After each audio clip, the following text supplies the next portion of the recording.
Alright, let's dive into the Lian Li Vector V100 and don't let the budget price fool you guys. This little case here might be only $60 for the base version or $75 with 4 pre-installed fans, but it brings the kind of layout intelligence and build potential and also build quality you'd expect from something twice the price. It's a mid-tower case, but leans on the compact side of that term. So what we are looking here is a value-focused airflow case with rear connect motherboard support, space for long GPUs, and also some neat cool things that Lian Li snuck in. Looking for affordable Windows or Office keys? Look no further, I got you covered. Head over to scdkey.com, pick your Windows edition, use my discount code LE25 to get a 25% on any Windows or Office products. Once you complete your order, after a few seconds you will receive your code. In Windows, go to Settings, there should be an Activate Windows prompt at the bottom. Click that, enter your code and wait for Windows to finish activation. To check the activation status, use the command prompt with the command slmgr.vbs/xpr and you should receive a notification that the machine is permanently activated. Once again, use code LE25 at scdkey.com. Dimensions of the case are 446mm in length, 235 wide and 484 high. From the outside, the Vector V100 is a clean and subtle case. No flashy curves, just pure angular steel and tempered glass on the front and left side. All panels are completely toolless, which is super welcome at this price. So no screwdrivers needed to get into this thing. Just pull the panel and it pops off. Same goes with the front piece. But now for a strange but surprisingly cool bonus. Right behind the front glass piece there's a designated figurine display zone. So just remove this plastic thing here and seriously there is a recessed cutout with no airflow obstructions where you can show off a cool figurine. It doesn't block the intake area either, so performance is not taking a hit here. So is this a gimmick? Maybe. Is it fun? Definitely. And apart from this cool thing, there is also an angular RGB strip on outside of the case. Nothing flashy, it's just there to separate the glass from the steel piece. Internally, the V100 is straightforward but functional. Support for ATX, micro ATX, mini ITX and back connect ATX motherboards is also present. GPU clearances up to 415mm, this is enough for any card on the market to fit here, including the oversized triple or 4-slot monsters.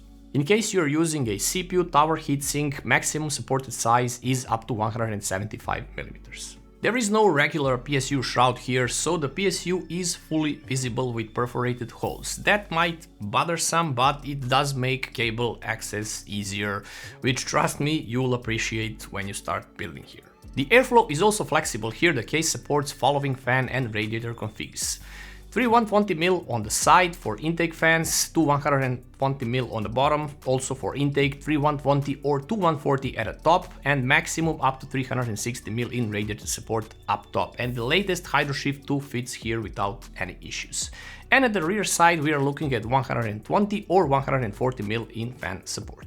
What is cool here is that you can reverse mount fans on the bottom, I mean use the reverse fan blade fans that will blow direct fresh air to the GPU.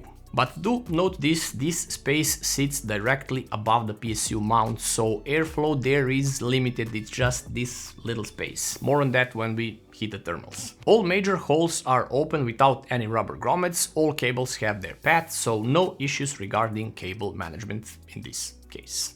Even if you're using a classic motherboard, no back connect motherboard. The front I/O panel is angular and sits on the side. It has 2 USB 3.0 ports, 1 USB-C port and 1 audio combo jack, reset and power buttons, and that is actually it. Bottom side has only a tiny PSU dust filter which is pulled from the back side. Rear side hides nothing unusual. You can see that the fan can be moved up or down as it has sliding rails for adjustment, and the PSU is installed from the inside of the case. Top panel is plastic, it has a cool design and permanently attached dust filter, which is technically not even needed up top. But it is easily removable using only pegs. The backside has a perforated mesh panel for the side fans to breathe in fresh air, and it is also perforated in the bottom area for the bottom fans and PSU to intake as much as fresh air as possible. But as I said, PSU is blocking a lot of that pathway for the bottom fans to intake. This case is not for storage hoarders. You get only one 2.5 SSD mount behind the motherboard tray on a caddy and one 3.5-inch hard drive slot in the bottom of the case that is installed via the rubber washers that are included in the accessories box.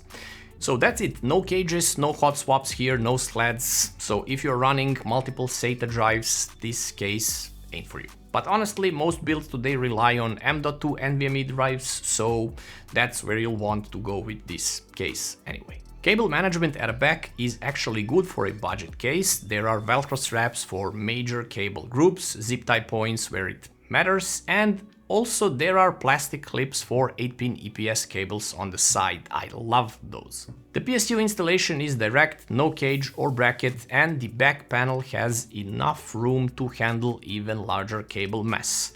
But one thing to keep in mind, clearances are somewhat tight, especially behind the motherboard trays. So if you got a bunch of thick custom cables, for example, expect a bit of wrestling match when you are closing the panel and managing all the cables. Personally, I had no issues here. But how is the cooling here? How are thermals here? I tested it with the following build: Intel Core Ultra 7 265K, Intel Arc B850, Hydro Shift 2 AIO mounted on top, side intake 3 120mm CL wireless fans, bottom intake 2 120mm reverse blade fans, and at the rear 120mm fan also. Idle temperatures are 33 for the CPU and 43 for the GPU. Honestly, Intel GPUs run a bit hotter than others. Gaming CPU up to 53 degrees, GPU goes up to 67 with the bottom fans and up to 69 without bottom fans. So they do help a little, and I recommend you install them just for a better aesthetics or visuals at least. The synthetic tests will push the CPU up to 76 degrees and GPU up to 72 degrees. So this case has a surprisingly good build quality for a budget case. Panels are sturdy, layout is open, and the toolless design carries through nearly every interaction with this case. You don't need to pull out your screwdriver unless you are installing motherboard and PSU actually. You get a pre-installed RGB strip along the bottom panel. It connects using 5V ARGB header on your motherboard, and is fully motherboard controllable, so there is no hub here, no RGB controllers at all. So if you're running a full fan setup or daisy chaining ARGB fans, plan accordingly. I highly recommend going with any of the Lian Li wireless fans. It'll make your life easier. The accessory box is basic: screws, long fan bolts, rubber washers, and zip ties, but it also has a cool GPU anti-sag bracket as well. So the Lian Li Vector V100 is a clean and flexible case that punches way above its price class. It's not perfect though, it has limited storage space, it has tight cable space behind the motherboard and minimal dust filtering. But you're getting rear connect motherboard support, you have enough GPU clearance for high-end builds, high-end GPUs, solid airflow design, up to 9 fans in total, top-mounted AIO support is excellent, it has excellent build quality, and you're getting all that for $60 if you decide to go with the version without the fans, and if you want pre-installed fans, buckle up for $75. It's a steal in both cases. So if you're building a clean system on a budget or want a case to showcase that rear connect motherboard, this is a seriously good option here. Lian Li didn't just check the boxes of what makes a case just a case. They optimized the layout here, they made it build friendly, and they snuck in a few extras too, and kept the budget price to a minimal. Seriously, this value can hardly be beaten. So thanks for watching guys, sub to the channel, like and share the video, and I'll see you in the next one.